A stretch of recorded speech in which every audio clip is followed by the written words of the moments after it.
Pent Radio. Oha any a triple bako any re and some hoodro be a chago a womantum dun siamo. Wobi maso de nyina no asomfunu mienu yatena si. Ye ba bedi nyina ho chiame e de ma na so hu ne ekoso e wo oman Ghana emu. Na any re ye de mo live Facebook and a YouTube de so Pent Radio 100.1 MHz. Woko ho ade ekoso ni nyina no benya bi na so wahwe wo ho mesra wuduru ho a eya na wodo nsa kokromoti no wo de like ama yen wo like wi a na wache ama onua so aba behwe bi na waja wadwe nchen so ade ato ase ho ama yen na awie damte information center fe ya Pentecost Junction wo mo so e na so kase yi mu a wo mo atwa yatum ama de hye mo ho ate yen ka ensema edi kase yi mu akotene no ebi ene sem Acting Rent Control Commissioner, what the two just say see a party, woman ya bri ye passa crodom. Ya, wa would nim na hostel bono, would be better one answer say a dear be a woyeno, it's ya, a dishia for the fan who dear any number two hostel, since ya walk sano, or better was some a walk see you a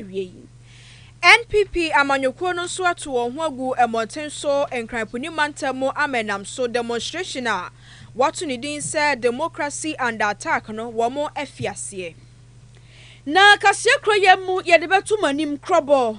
ye nursing training na wo hono mu anansen ho ba sam adesuafo no etigu moten so no na womo tu mu no enei no empanyimfo esre se womo emie ensan so ma adesuafo nsa adesuase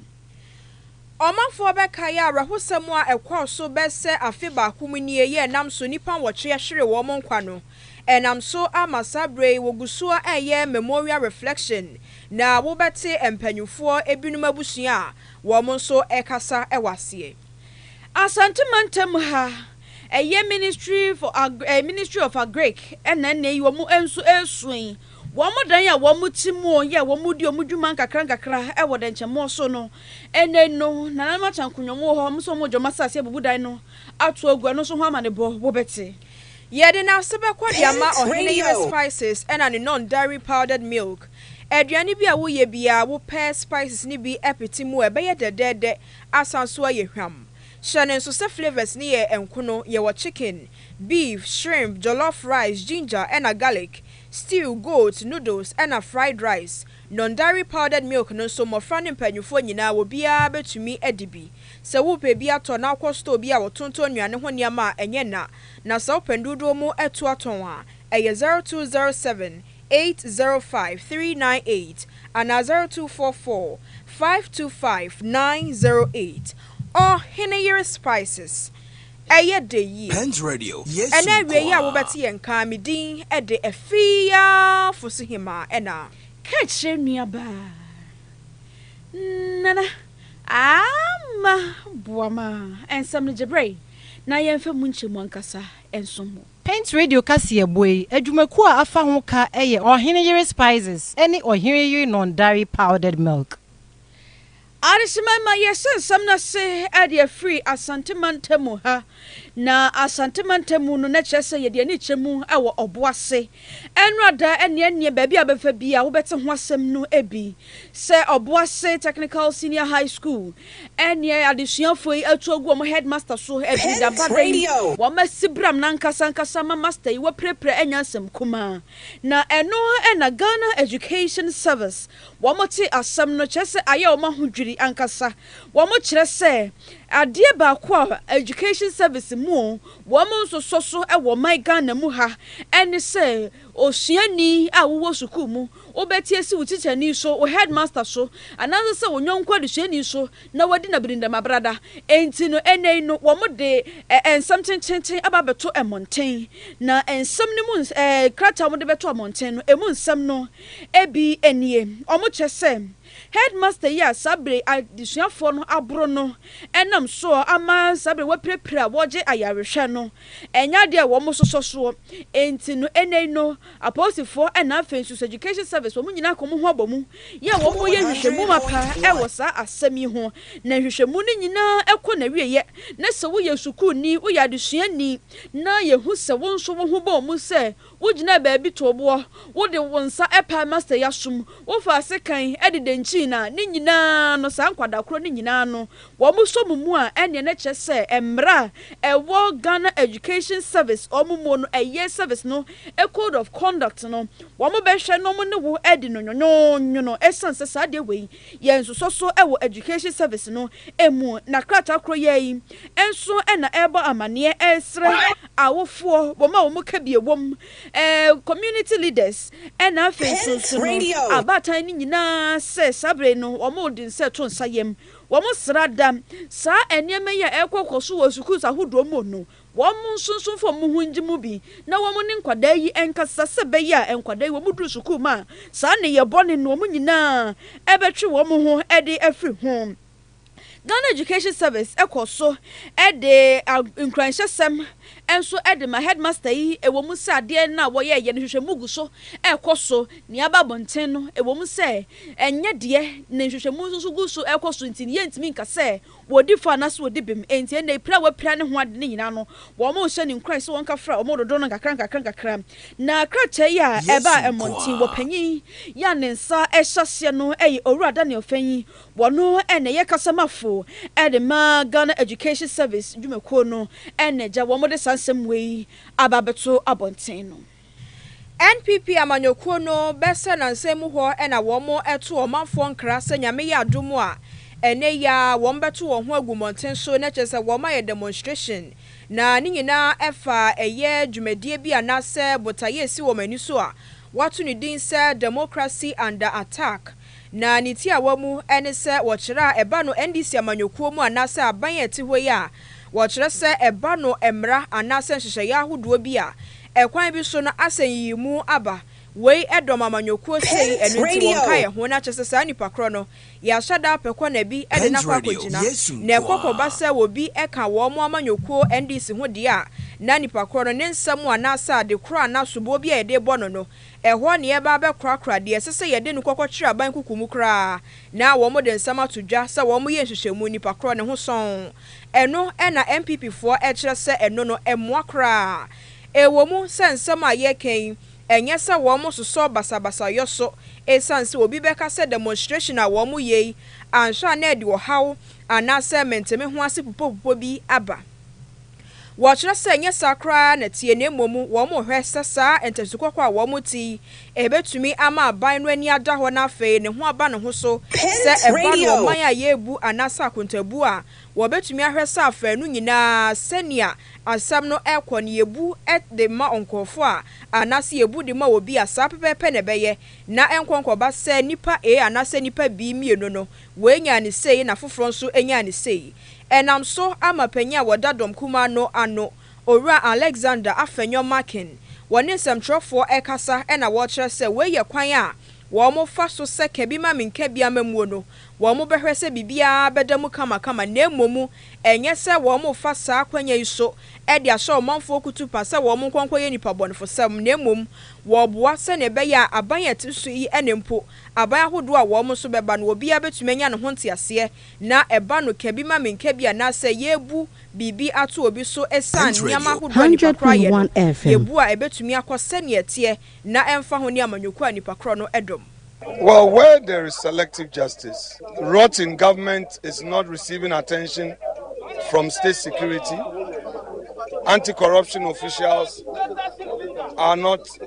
looking into allegations of corruption in government, yet political opponents are being harassed. Definitely there is selective justice. When the Chief Justice of the Republic is fired without court, where a committee established by law to look into her case, even before completion of work, a report is written, and that report becomes the basis of her sacking. Democracy comes under attack. Where ordinary Ghanaians who are expressing their views on governance issues are arrested and jailed, democracy is considered to be under attack. We are not against accountability, but we are against selective justice.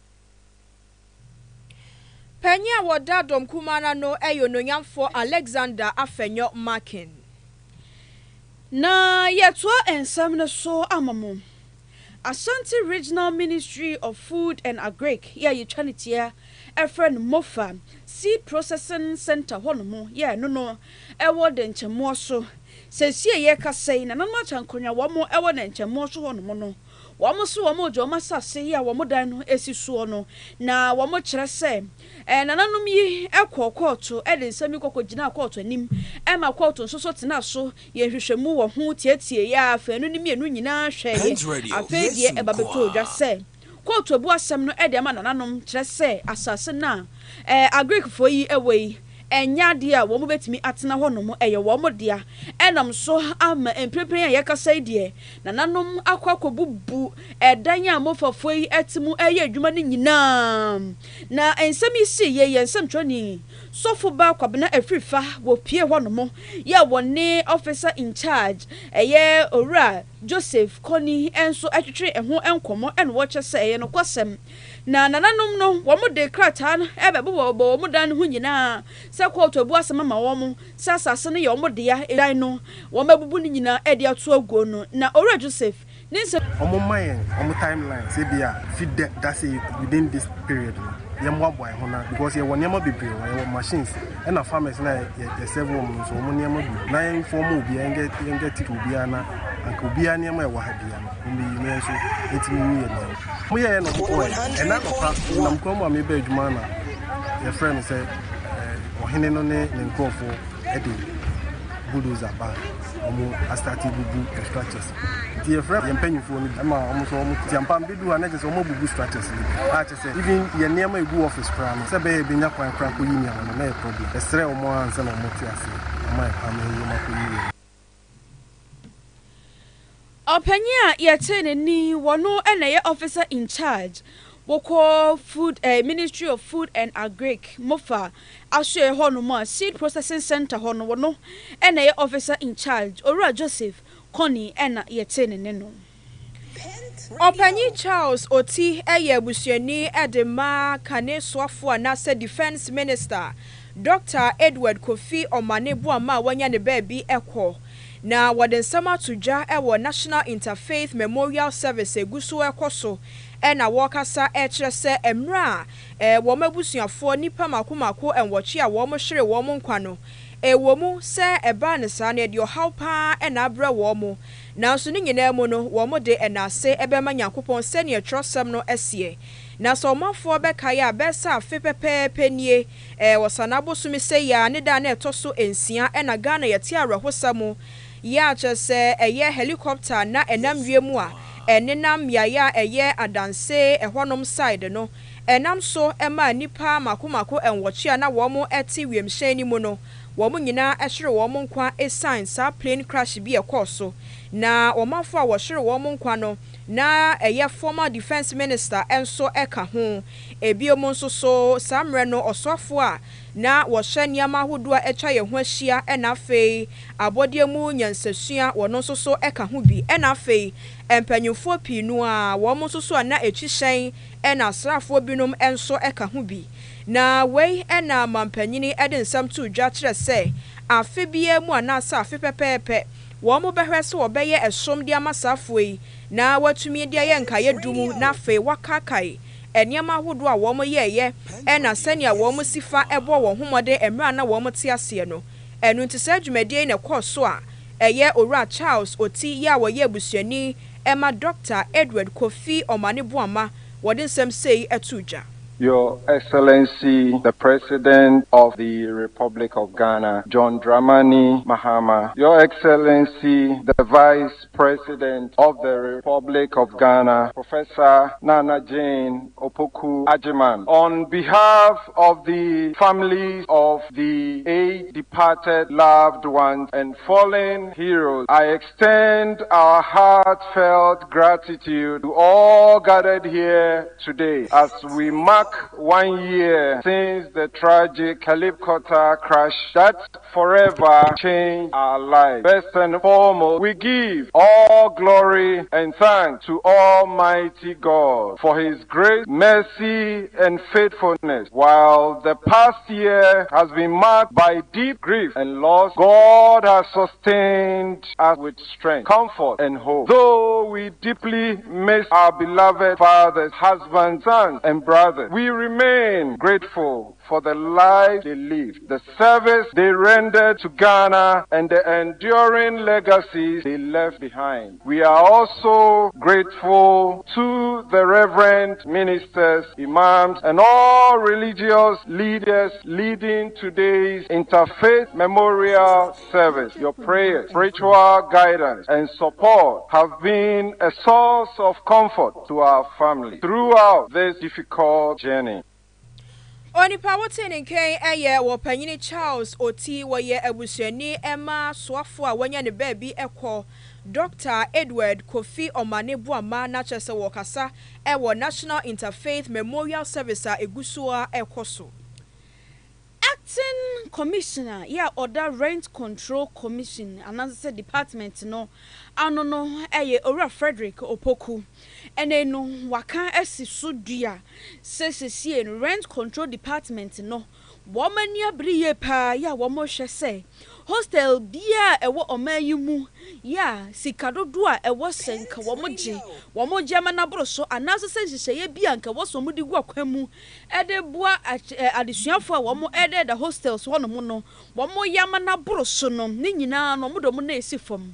na womayi omani na chese enim enamotu be wo so mutu bia ema sa hostel kro no wo jai de wo ye na ene se ba ne se womo tumu kra omo betum na wajai sa nema wo ye ni nyina na owura Frederick what the sansem we tudwa obra we no wo ma mokokobia wo ma nka nche obia putupuru ensira hwe ena chese wo mo de kokopie mu e wo Koforidua Technical University e hono mo ena chese wo mo kokoduru hono mo hostel ahodro mienu de wo ma kan nyina e de agufam wo ma tum sense no omo ma adesuafo bia e ma metena hono mo esan niam bia wo mo ya wo mo hwe rent control department ni seseye mu a ene ne bo abura no ene ne adehye hostel ena afese wa height hostel ni mienu nyina no wo ma ka tum se ebuna na rent control department yi e de atodwa seseye no wo mo ba behwe na wo ne Ghana Tourism Authority enso edinkita ho na wo makeka komo niam bobo mu na wo hwe na hostels ahodro bia yen license ye ena afensus na hunidi ho nsam no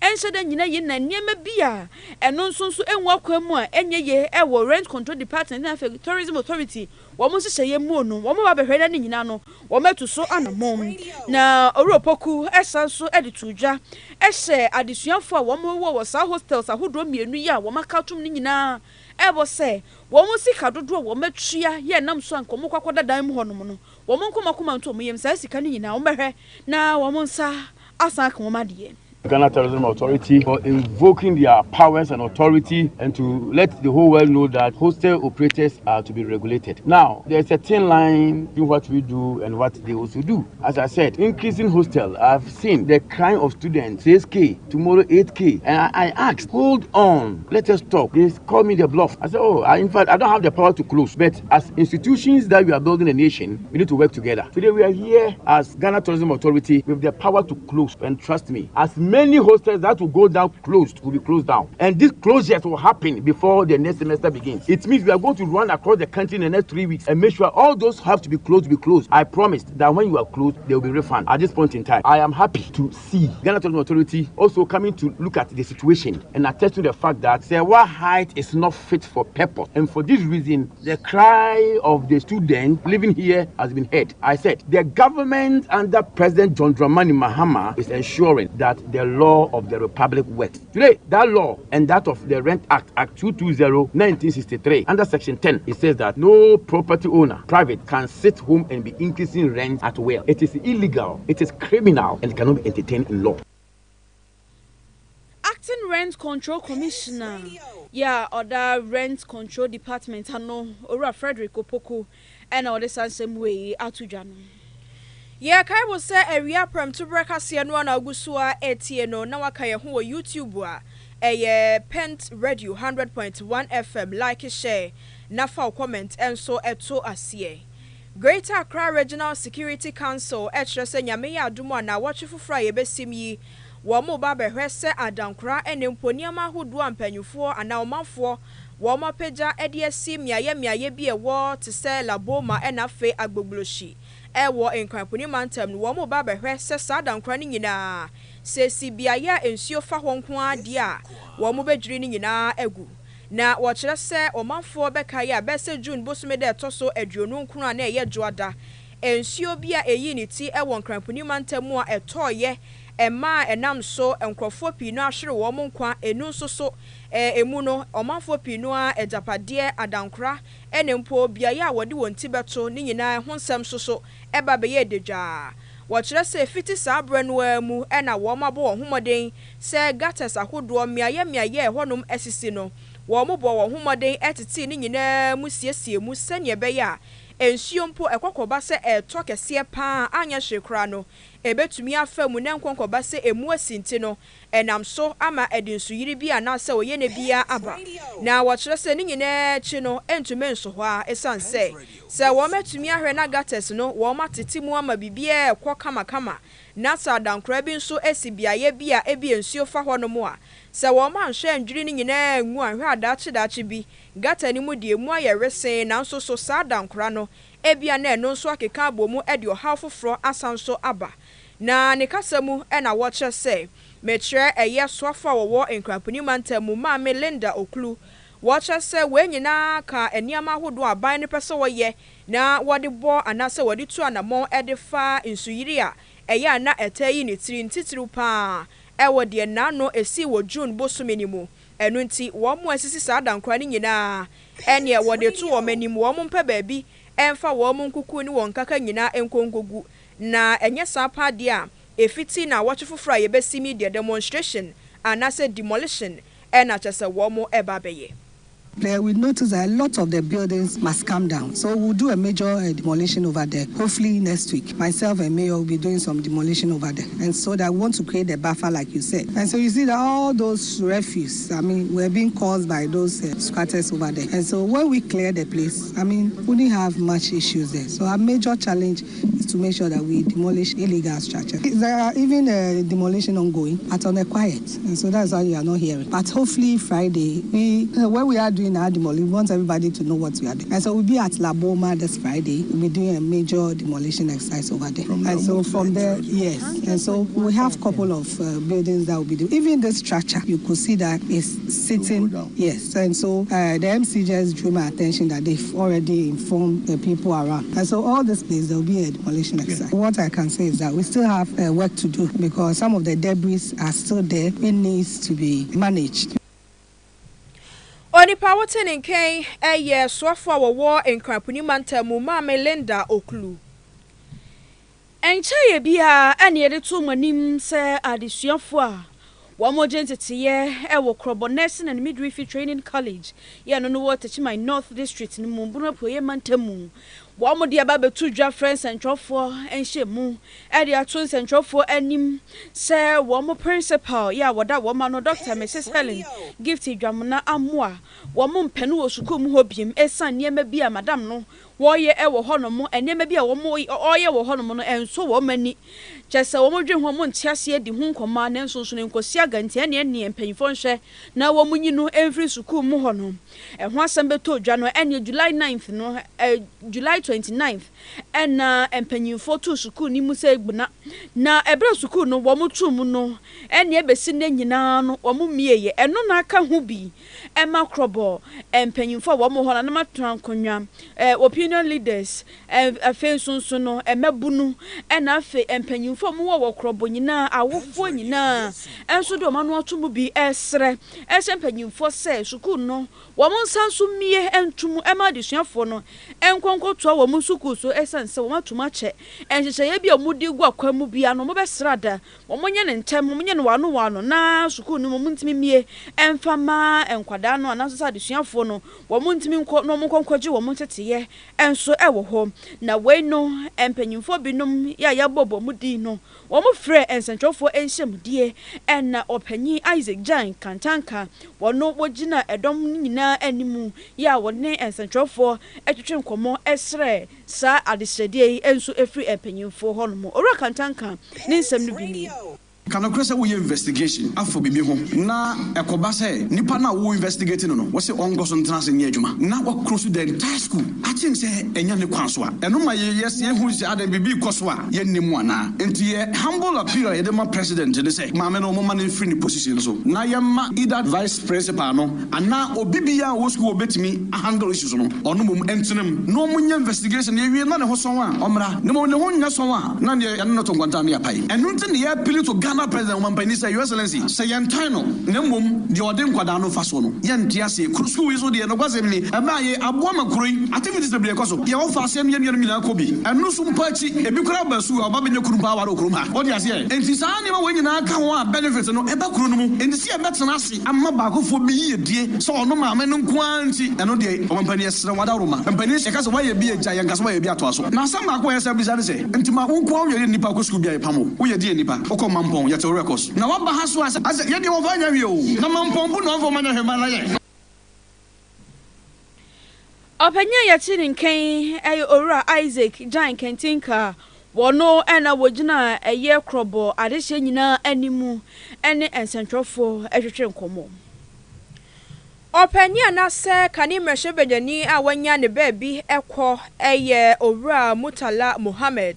watrese sabre arahosam a efi ne ho eba ene se Nabusu efie bi a ewo tamale eyadea eja atomu ama adankwa bese dunson no emu makomako enkro ena chese eja no ase ni nyina na wemu ena Northern Regional Public Relations Officer Emma Ghana National Fire Service ADO1 Hudu Baba wakasa se Besa nom yensamu honom ekọ ena womo enya sa efrey anasa wote womo nka na womo bo homoden bese simano eni tete makomako wochimu wotumi ba bedu sa bia ye kro no nampa womo ba ye no womo hu se eja no edadan ni mu a ehye buruburuburu pa na ade ba ko a womo de womani ko ho pa ne se womo hu se adankra no biaye bi wo honom ana emofra esukufo ehwo pa na womo akwakochoke ye achese womo ntumi mpie sanse eja no edere pa wo ho enu nti wo chese honom pa na womo fie adwuma na sekransa na womo to so akwa adankra hodo ni mu na bepem sabre womo ntumi hu ade property enam so ma eja no ebaye na so ni nyina mu no wo chese woni mpanyufo ekasa fa ho na afa womo yemu hwehwemu na de enam so nti asa eja yi ni ti Woma hwe na fe womo de atomonten so sene be ya wobi anso ebetibi. Around 15:29 hours, we had a distress call reporting of a fire outbreak involving a compound house at this particular area. The Tamale Teaching Hospital fire crew were dispatched to the scene. Upon arrival, they realized that almost the entire house was engulfed, and because of the intensity of the fire, they have to call for reinforcement. So the Tamale Regional Headquarters substation crew was also dispatched to the scene. Oni pawotin nken eye ADO1 Hudu Baba wono eye Northern Regional Public Relations Officer Emma Ghana National Fire Service. Abusia yebegina so na yaje enkrato abasisie yeba de aka wachire nyina no yede eba beto amoso obi man so nsem ne nyina yebekọ Nigeria ensem o esi ewo hono na chese yahwe ne yede nyina ho nsem no Ababe Somu. Pent Radio.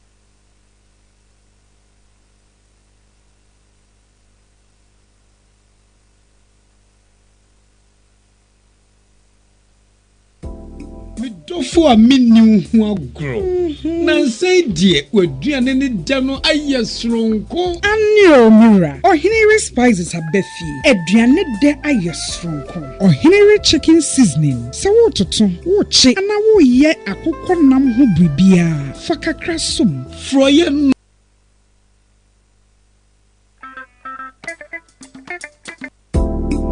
dofo a minni hu agro na nsɛn deɛ waduane ne da no ayɛ soronko anio mura Ohinere spices abefi aduane de ayɛ soronko Ohinere chicken seasoning sɛ wototo woche ana woyɛ akokɔ nam ho bribia fa kakra som froye no Ohinere stew seasoning no bɛma na jeta jollof no Ohinere jollof seasoning ma no hwam ne odew mu odew fried rice no kra deɛ Ohinere fried rice seasoning ma me fredwa frede aponchin kakra no me de Ohinere go seasoning na ye asam na ne sɛ mira Ohinere seasoning powder ya woni beef shrimp noodles any de keka eka ho anonso de aduane ne hwam ne ne de no ubedie dibium enti obapa Ohinere spices abama yen aduane no aye dedede efri se ne die ne nso aye dedede Ohinere spices edeye e wo dwa hodro mu eto phone for 020 780 5398 and 0244 525908 FDA agi edwedien kratoi atum